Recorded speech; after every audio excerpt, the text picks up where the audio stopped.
Hi everyone, welcome to my channel. ಇವತ್ತು ನಾನು ತುಂಬ ಇನ್ಸ್ಟೆಂಟಾಗಿ ಪನ್ನೀರ್ ಕ್ಯಾಪ್ಸಿಕಮ್ ಸ್ಟಿರ್ ಫ್ರೈ ಹೇಗೆ ಮಾಡೋದು ಅಂತ ತೋರಿಸ್ತಿದ್ದೀನಿ. ಈ ಡಿಶ್ನ ನೀವು ಪರೋಟ, ರೋಟಿ, ನಾನ್ ಯಾವುದ್ರ ಜೊತೆ ಕೂಡ as A side dish use ಮಾಡ್ಬೋದು. ಸೊ ಬನ್ನಿ ಇವತ್ತಿನ ರೆಸಿಪಿ ಹೇಗೆ ಮಾಡೋದು ಅಂತ ನೋಡೋಣ. ಮೊದಲಿಗೆ ನಾನಿಲ್ಲಿ ಚಿಕ್ಕ ಚಿಕ್ಕದಾಗಿ ಕಟ್ ಮಾಡಿಟ್ಟಂತಹ ಬೆಳ್ಳುಳ್ಳಿ ಮತ್ತು 2 ಹಸಿಮೆಣಸಿನ್ಕಾಯಿ ತಗೊಂಡಿದ್ದೀನಿ. ಮತ್ತು 1 ಮೀಡಿಯಮ್ ಸೈಜ್ ಈರುಳ್ಳಿನ ಉದ್ದಕ್ಕೆ ಸ್ಲೈಸ್ ಮಾಡಿಟ್ಕೊಂಡಿದ್ದೀನಿ. ಮತ್ತು ನಾನಿಲ್ಲಿ red, yellow, green 3 colour capsicum use ಮಾಡ್ತಿದ್ದೀನಿ. ಮತ್ತು 400 ಗ್ರಾಮ್ಸ್ ಪನ್ನೀರ್ ಎಲ್ಲದನ್ನು ಕೂಡ ನಾನು ಉದ್ದಕ್ಕೆ ಕಟ್ ಮಾಡಿಟ್ಕೊಂಡಿದ್ದೀನಿ. ನಿಮ್ಮ ಹತ್ರ ರೆಡ್, ಯೆಲ್ಲೋ ಕ್ಯಾಪ್ಸಿಕಮ್ ಇಲ್ಲ ಅಂದರೆ ಬರೀ ಗ್ರೀನ್ ಮಾತ್ರ ಯೂಸ್ ಮಾಡ್ಬೋದು. ಮೊದಲಿಗೆ ನಾನು ಒಂದು ಕಡಾಯಿನಲ್ಲಿ ಒಂದು 4ರಿಂದ 5 ಟೇಬಲ್ ಸ್ಪೂನ್ ಎಣ್ಣೆ ಬಿಸಿ ಮಾಡ್ಕೋತೀನಿ. ಎಣ್ಣೆ ಬಿಸಿಯಾದ ತಕ್ಷಣ ಇದಕ್ಕೆ ನಾವು ಕಟ್ ಮಾಡಿಟ್ಟಂತಹ ಬೆಳ್ಳುಳ್ಳಿ ಮತ್ತು ಹಸಿಮೆಣಸಿನ್ಕಾಯಿ ಹಾಕೋತಿದ್ದೀನಿ. ಬೆಳ್ಳುಳ್ಳಿ ಎಲ್ಲ ಗೋಲ್ಡನ್ ಬ್ರೌನ್ ಆಗೋವರೆಗೂ ನಾವು ಇದನ್ನು ಚೆನ್ನಾಗಿ ಫ್ರೈ ಮಾಡ್ಕೋಬೇಕು. ಬೆಳ್ಳುಳ್ಳಿ ಗೋಲ್ಡನ್ ಬ್ರೌನ್ ಆಗ್ತಿದ್ದ ಹಾಗೆಯೇ ನಾನು ಇದಕ್ಕೆ ಈರುಳ್ಳಿ ಹಾಕ್ತಾಯಿದ್ದೀನಿ. ಈರುಳ್ಳಿ ಕೂಡ ಚೆನ್ನಾಗಿ ಗೋಲ್ಡನ್ ಬ್ರೌನ್ ಆಗೋವರೆಗೂ ನಾವು ಅದನ್ನು ಫ್ರೈ ಮಾಡ್ಕೋಬೇಕು.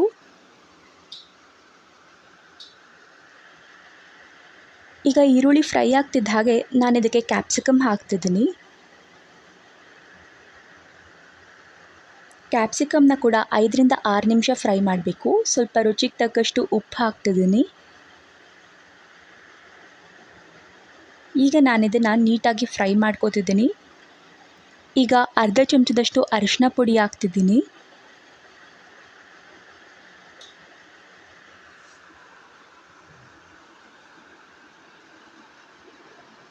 ಜೊತೆಗೆ ನಾನೊಂದು 2 ಟೊಮ್ಯಾಟೋನ ಉದ್ದಕ್ಕೆ ಕಟ್ ಮಾಡಿ ಹಾಕೋತಾ ಇದ್ದೀನಿ. ಟೊಮ್ಯಾಟೋಸ್ ಎಲ್ಲ ಸಾಫ್ಟ್ ಮತ್ತು ಸ್ಮಶಿ ಆಗೋವರೆಗೂ ನಾವು ಇದನ್ನು ಚೆನ್ನಾಗಿ ಫ್ರೈ ಮಾಡ್ಕೋಬೇಕು.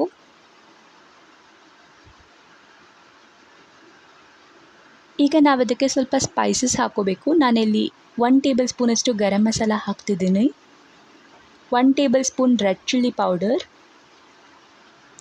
1 ಟೇಬಲ್ ಸ್ಪೂನ್ ಧನಿಯಾ ಪೌಡರ್. ಈ ಸ್ಪೈಸಸ್ನೆಲ್ಲ ಒಂದು 2ರಿಂದ 3 ನಿಮಿಷದಷ್ಟು ಚೆನ್ನಾಗಿ ಫ್ರೈ ಮಾಡ್ಕೋಬೇಕು.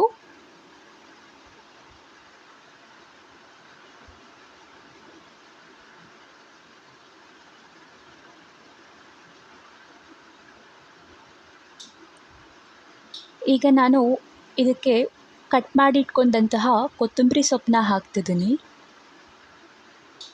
ಈಗ ಆಲ್ಮೋಸ್ಟ್ ಇದು ರೆಡಿ ಆಗಿದೆ.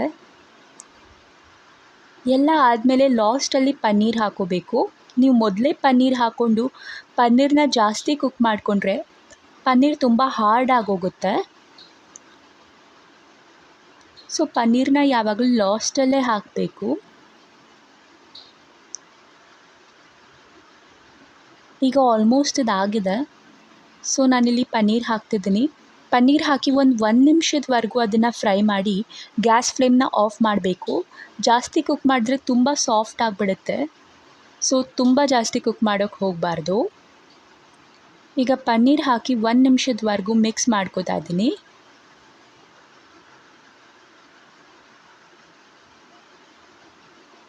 ಈಗ ಆಲ್ಮೋಸ್ಟ್ ಇದು ರೆಡಿ ಆಗಿದೆ. ಈ ಪನ್ನೀರ್ ಕ್ಯಾಪ್ಸಿಕಮ್ ಡಿಶ್ನ ನೀವು ಪರೋಟ, ರೋಟಿ, ನಾನ್ ಯಾವುದ್ರ ಜೊತೆ ಕೂಡ as A side dish use ಮಾಡ್ಬೋದು.